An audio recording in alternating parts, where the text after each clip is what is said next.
કણી ઓલે ये दिवाली रे અતરત્રે ખૂણામાં એટલે ઈ ઓલે કે પુઠી ઈ ઓલે ઈયામાં ક્યાં ભાગ ये ઈ વુલ્ફ સ્નેક આવે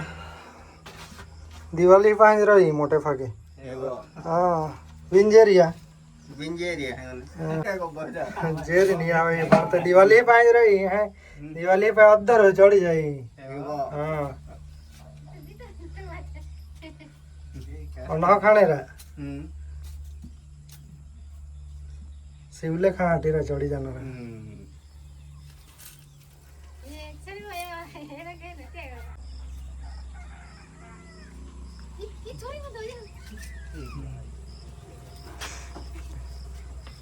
मीन जेरी आवे जेरी नहीं आवे जेरी नहीं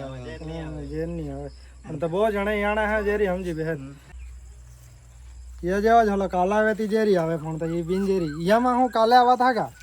काला गड्ढा है यामा आवा पण तो ती ओळखी तो आवडवा जुजे આવડે ગોટા એટલે वो तो जेरी है वो जावे है ना ये गड्ढा हो હે આપણે યાને પહોંચાડવા राजा को तो अपने में याणे हैं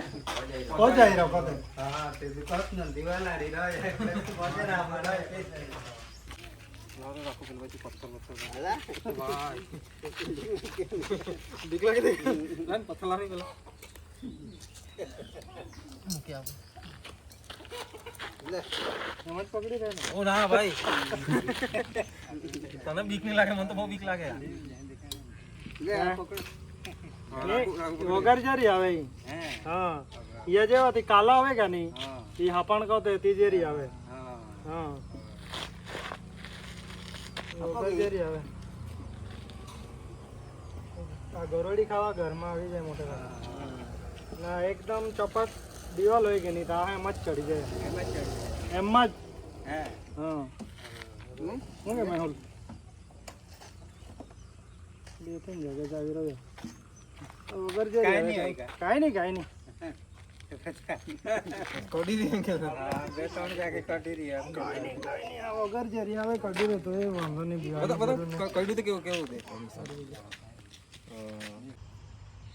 આ સાપને બહાર કાઢ્યા અને આ સાપ વિશે આપણે થોડી માહિતી જાણીએ જુઓ આ સાપે ગરોડીને ખાવા માટે જ એ આપણા ઘરોમાં આવી જતો હોય છે જુઓ અત્યારે આ સાપ એ કઈ રીતે શાંત પડેલો છે અને આજુબાજુમાં શું ચાલી રહ્યું છે તે આ સાપે અત્યારે ચકાસી રહ્યો છે જુઓ આ સુંદર એવા સાપને તમે લોકો જોઈ શકો છો આ છે વુલ્ફ સ્નેક આ સાપ મોટે ભાગે એકદમ સપાટ દિવાલ પર પણ એકદમ સારી રીતે ચડવામાં માસ્ટર છે આ સાપે ગરોડીને ખાવા માટે જ આપણા ઘરોમાં આવી જતો હોય છે જુઓ આ સાપની ઓળખ તમે લોકો જોઈ શકો છો બ્રાઉન કલરમાં હોય છે અને એના ઉપર વ્હાઈટ પટ્ટા હોય છે ગળાથી લઈને છેક પૂંછડી સુધી આપણને વ્હાઈટ પટ્ટા જોવા મળતા હોય છે જો આ સાપ અત્યારે અહીં આઝાદ છે ચાલો તો આવો સાપ અથવા અન્ય કોઈ પણ સાપ જો તમને દેખાય તો તમે મારો સંપર્ક કરી શકો છો ફરી મળીશું આવા જ નેક્સ્ટ વિડીયોમાં જય હિન્દ જય ભારત